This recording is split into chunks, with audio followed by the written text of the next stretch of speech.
بسم الله الرحمن الرحيم. اهلا وسهلا بكم في حلقه جديده من فقره الفار من اي ميديا سبورتس. بتشرف دايما بمتابعتكم وبتشرف بتعليقاتكم، وان شاء الله دايما نكون عند حسن الظن. الحلقه اللي فاتت الحمد لله نالت اعجابكم، في ناس بتتفق معايا وناس اختلفت معايا، كل التقدير والاحترام، وان شاء الله دايما نكون عند حسن ظنكم. النهارده فقره الفار مختلفه وعندنا احداث كتيره جدا عايزين نتكلم عليها. يلا نشوف اول حدث. اول حدث عندنا النهارده في فقره الفار هو تحية جماهير الزمالك للشيبي. طيب اولا يعني انا ما اعرفش ايه سبب التحية للشيبي او التحية ليهم. اولا كل جمهور ليه حرية الرأي وليه حرية التعبير عن محبته كلاعب او لشخصية لعيب. طيب انا ما اعرفش هل هو عند في النادي الاهلي مثلا بسبب الاحداث الاخيرة، بسبب ازمة الشيبي، بسبب مع حسين الشحات والازمة اللي حصلت في مباراة بيراميدز. اولا خلينا نتكلم هنتكلم على مستوى لعيب كويس. طيب هنتكلم على المستوى المشاكل والاحداث والخناقات.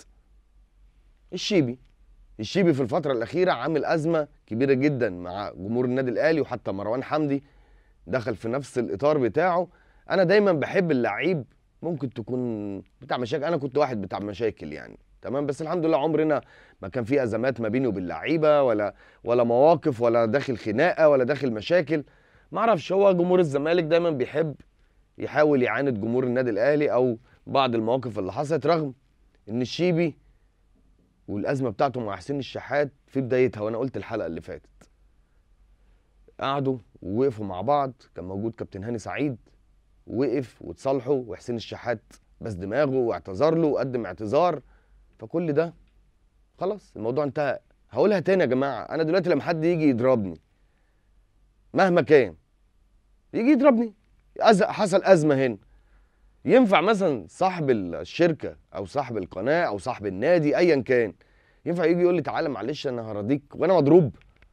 انا اتضربت طبيعي طالما بقى عندي الحميه كده وعندي زي ما بتقال الشخصيه، مش هقبل ان انا اقف مع حد هو اصلا اتكلم عليا او اعتدى عليا او مثلا حصل ما بيني وما بينه موقف. اقرب حاجه اللي انا مش عايز اتعامل معاك اصلا، مش هقف معاه واسلم عليه وابوسه واخده بالاحضان ويبوس دماغي، وفي الاخر اول ما اخش الاوضه الكرامه بتاعتي تنقح عليا. وانا بتكلم في الجزئيه دي من البدايه، لو انت مش متقبل الاعتذار ما تقفش من البدايه، ما تقفش ولا تتكلم ولا تتكلم مع حسين ولا اصلا حتى تشوفه. اقرب حاجه لو سمحت ابعد عني، ما تتكلمش معايا. لو جالي تاني هعيدها، لو جالي مدير الكوره ولو جالي رئيس النادي ولو جالي حتى المدير الفني، طالما انا الموضوع جه على كرامتي وان انا مثلا حصل موقف معايا او اهانه ليا، انا مش هقبل. انا ما اعرفش يعني جمهور الزمالك مع احترامي ليه طبعا، يعني انت بتشجعوه على ايه؟ ده واحد عايز يضرب لعيب في الملعب وعايز يعتدي عليه ومع احترامي خسر فرقته، يعتبر خسر فرقته الدوري. على فكره كان بيراميدز كان قريب للدوري طبعا. موضوع فارق بشكل كبير جدا، شخصيه النادي الاهلي وشخصيه اللعيبه وامكانيات وجمهور يهز الحجر زي ما بيتقال. ما اعرفش هو موضوع بس عشان خاطر في مشكله شيبي مع الاهلي فلا نحييه ونشجعه. طب هل افاد فرقته؟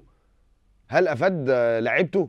ده المباراه الاخيره الهزيمه بسبب المشاكل وعمل توتر، وحتى حصلت مشاكل مع مصطفى فتحي مع الشريف اكرامي وحاله توتر ما بين اللعيبه، ومروان حمدي غلط في جمهور النادي الاهلي، وحتى المدير الفني قعد يقول له انت ايه اللي انت بتعمله بالكعب؟ يعني انت مع الاخر انت ضيعت بطوله.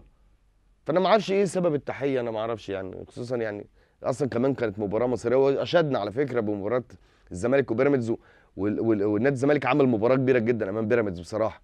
يعني في حارس مرمى واعد لسه طبعا قدامه خبرات وقدامه حتى احمد مجدي، في عبد الله السعيد رجع تاني، ناصر ماهر، في لعيبه طبعا دون المستوى لازم تمشي زي ناصر منسي، سيد نيمار، في لعيبه كتيره جدا مع احترامي ما ينفعش تقعد في نادي الزمالك. بس الموقف ده غريب جدا بصراحه. نفسي جمهور نادي الزمالك او نادي الزمالك يهتم بالحاله بتاعت ناديه، يهتم بناديك، شوف المشاكل اللي عندك، شوف مستوى اللعيبه اللي عندك، شجع لعيبتك، شجع اللعيبه بتاعتك افضل. اللعيبه دلوقتي محتاجه تشجيعهم عشان خاطر يبقوا احسن.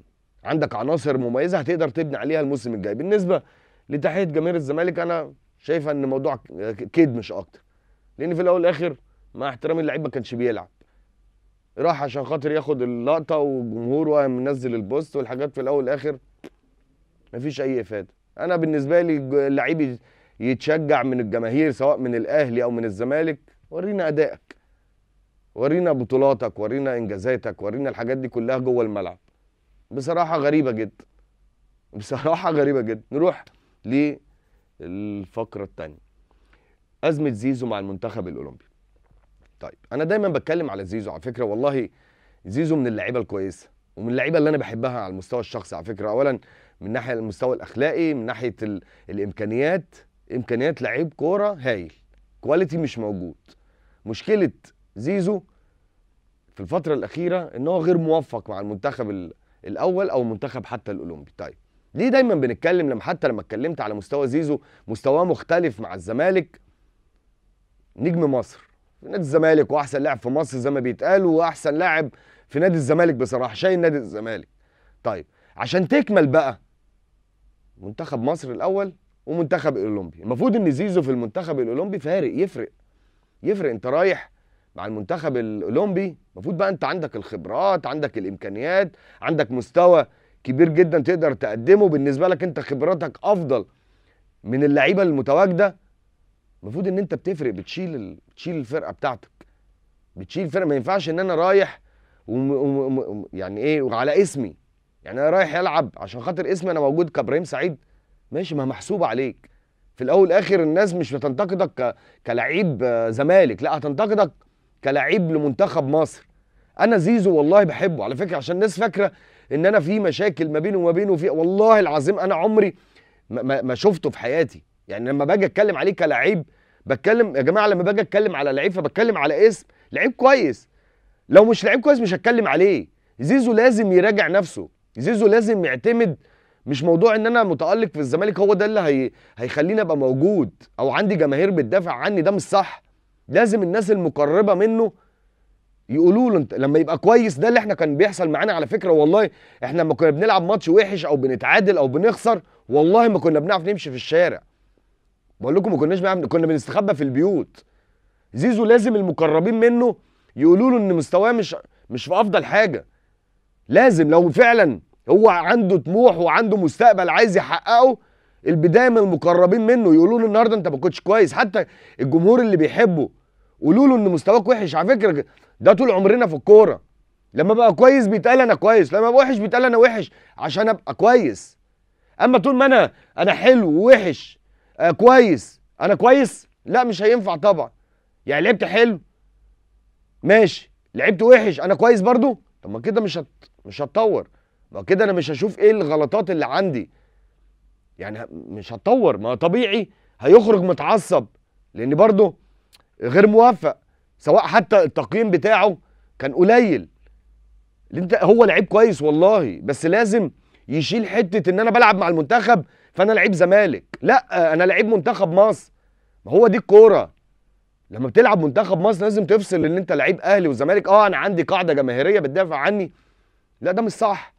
افصل ما بين اهلي وزمالك، انا لعيب منتخب مصر. النهارده الناس هتتكلم عني عشان لعيب منتخب مصر اولمبي، ما ينفعش ان حتى لو خارج متعصب، ده شيء طبيعي برضه، ليه العذر برضه، عشان الناس ما تقساش، لان برضه اللعيب مضغوط وبيبقى مضغوط جوه الملعب وعايز يعمل افضل حاجه. اكيد هو مش عايز يظهر وحش، بس هو غير موفق، بس اللي حواليه هو اللي مخليه مش عارف يتقدم خطوه.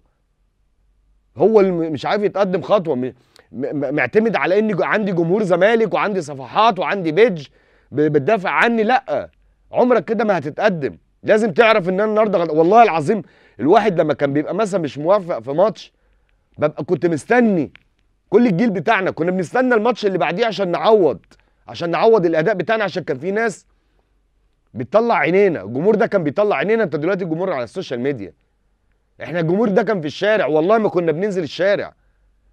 فاتمنى ان زيزو يراجع نفسه ويشتغل.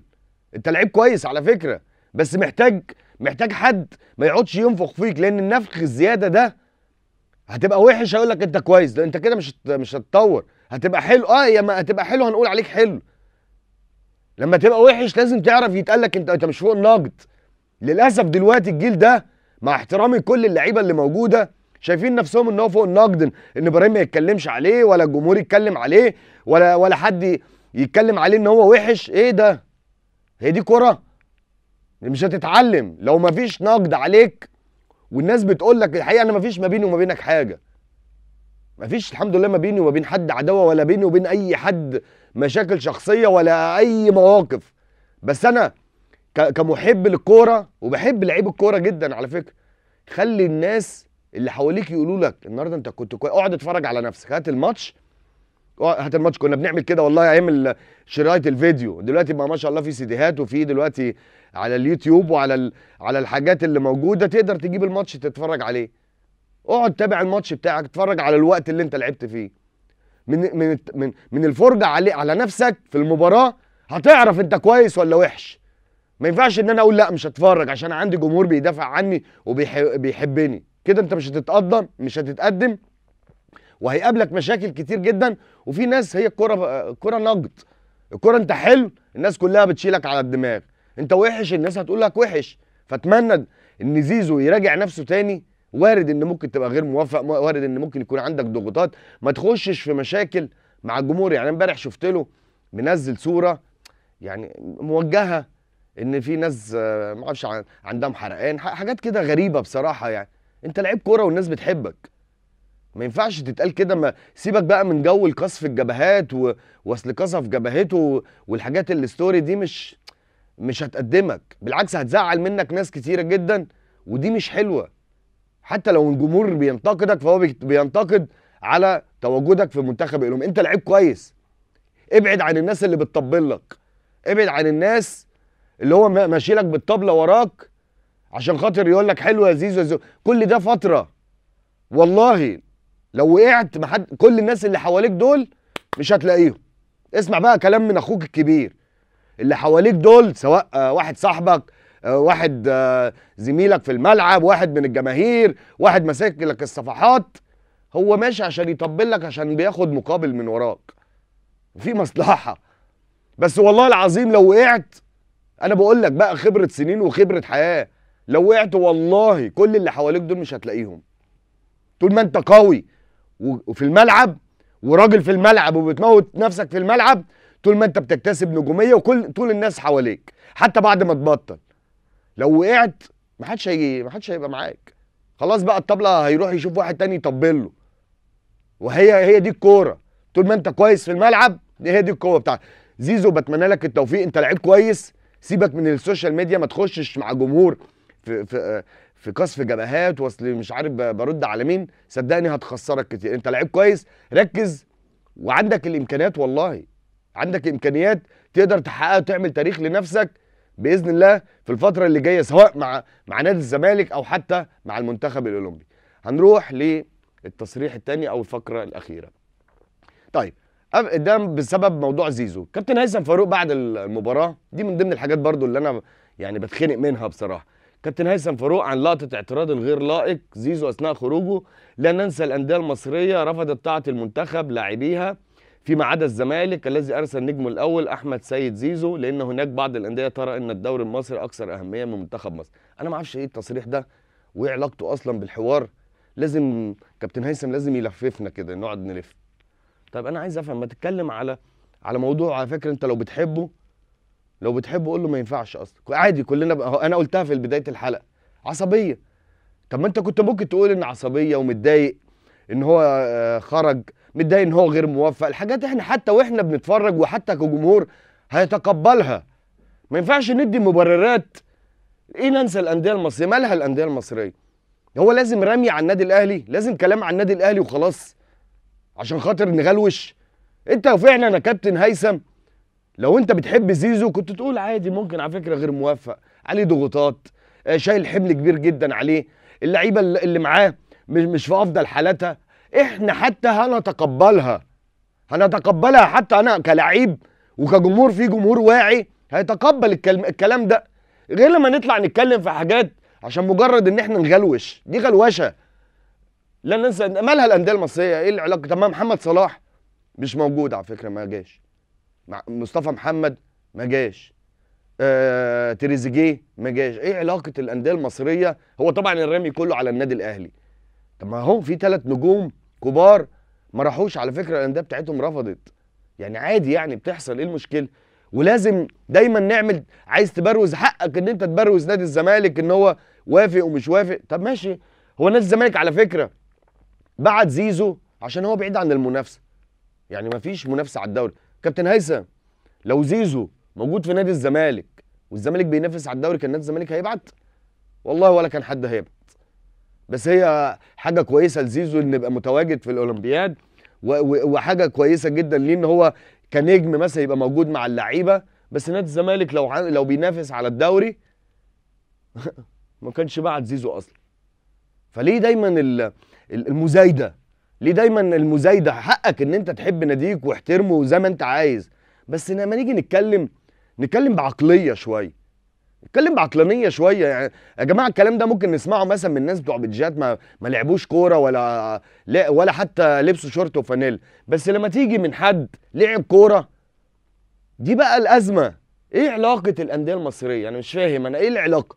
احنا بنتكلم على منتخب اولمبي وعلى ازمه زيزو. اعترض خلاص، انا قلتها من بدايه الحلقه.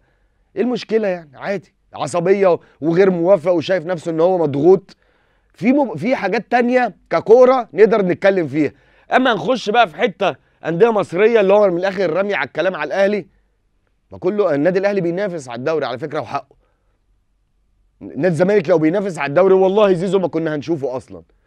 فدايما لازم لقطه، لازم الشو عشان خاطر الجمهور الزمالك بيحب الحاجات دي. ويا كابتن هيثم والتاريخ على فكره انت بتضر ناديك على فكره، لان في ناس هترد عليك زي وزي جمهور النادي الاهلي، وناس من النادي الاهلي هترد عليك عشان خاطر اكيد مش وقتها خالص.